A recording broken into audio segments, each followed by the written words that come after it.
The Legault government is calling it a little revolution. 2 bills tabled today to help get big infrastructure projects done. That includes complicated public transit projects. Cathy Sene has details. No bidders for the Quebec City Tramway project. Plans for the REM de l'Est put on hold. The effects of some of the challenges Quebec has faced with major infrastructure projects. From rising construction costs to a shortage of labor and strict tendering rules. C'est une grande annonce. Reasons the CEQ says it is taking a new approach. Oui, c'est une révolution. With Bill 62, the Infrastructure Minister wants to create a new type of contract based on a more collaborative approach with the private sector, not just focused on the lowest bidder. More shared risk, less cost, and fewer delays, in hopes of attracting more players and opening up competition. We have to take control of the development and the destiny of public transit in Quebec. Bravo.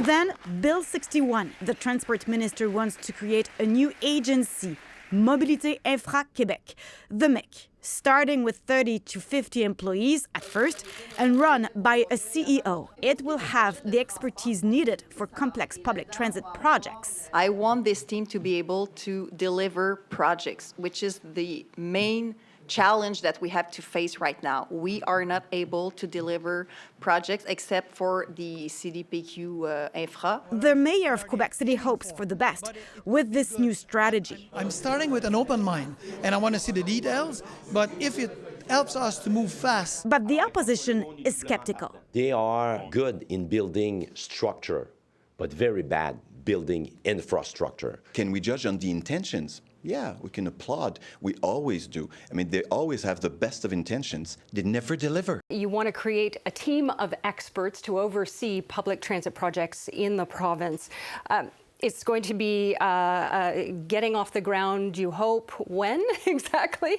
It depends on when the bill is adopted. So I depend on my colleagues at the National Assembly, but hopefully maybe this session, maybe before we ended up on June 7th, if not during the fall. But as soon as it's adopted, I want to find the best person to be the CEO of this new agency.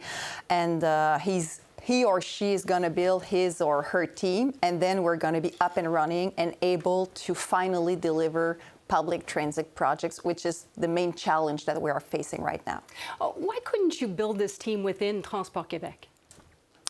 Because we inspired ourselves from the structure in CDPQ Infra, which is the only instance now that is capable of delivering major projects, except for the STM, of course, that is working on the prolonging of the Blue Line and the prolonging of the SRBP 9. But we systematically depend on the CDPQ Infra or on a variety of teams in every city that comes up with a project. Okay. And why so can't this they is just not do efficient. the same kind of thing within Transport Québec? Why can't you have a wing within Transport Québec, aside from creating a whole new agency? Because we want to have a little team of experts, like you said, the best people. We want to have the possibility of hiring them and keeping them. So we have to be able to compete with, for example, the private sector. So this is the first thing. And the second thing, we really want to have a new organization with a new culture,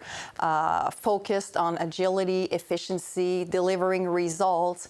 And so this little new team, between 30 and 50% people at the beginning, will be very focused on delivering projects. This is the main priority for me. The STM is saying, they came out with a comment saying that they're concerned that this little team will actually cannibalize and take expertise away from them. Are you concerned about that? Because there are only so many people who are experts in public transit in the city. Yes, and the STM is a really good partner. They are doing, as I said, prolonging the Blue Line, the SRBP 9.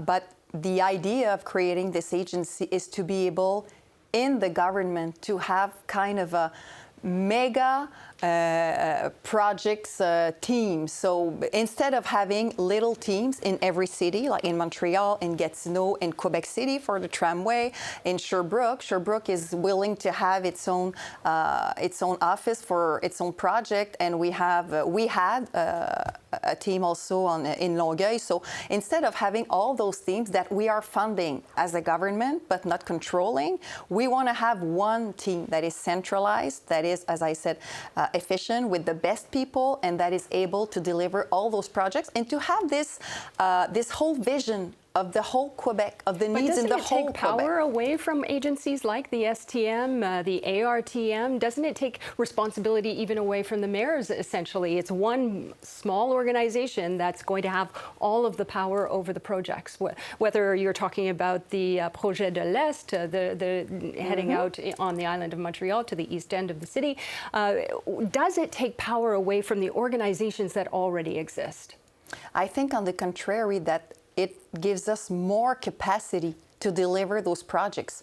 I'll take, for example, Mrs. Fournier, the mayor of Longueuil. She has been waiting for her project for years now, and she is among the people who say, this is a good idea. This is a nice thing to do, to have this centralized capacity at the government of Quebec, because we are paying for most of these projects anyway, and we are not right now controlling them. We are not able to deliver them, or we depend on the Caisse de dépôt, as I said earlier. So and then sometimes the prices end up ballooning. I understand that, but at the same time, you also have to fund these projects, and you're talking about big projects. Is there going to be more funding, and will there be taxes, perhaps more taxes for Quebecers to pay because of these big projects that you're talking about?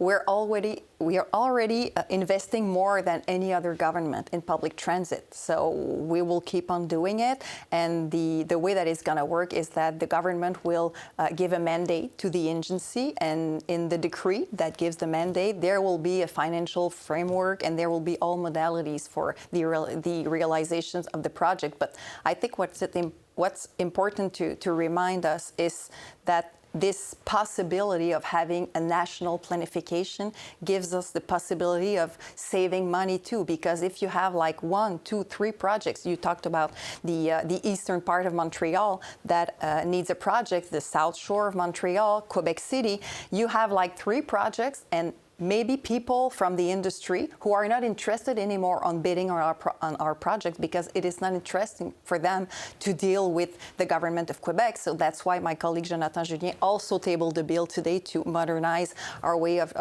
trading with the industry. But at the end of the day, it gives us more capacity to deliver for projects that takes less time and cost less money. And that's what citizens who pay for that want. Madame Guilbault, we have to leave it there, but thank you. Thank you.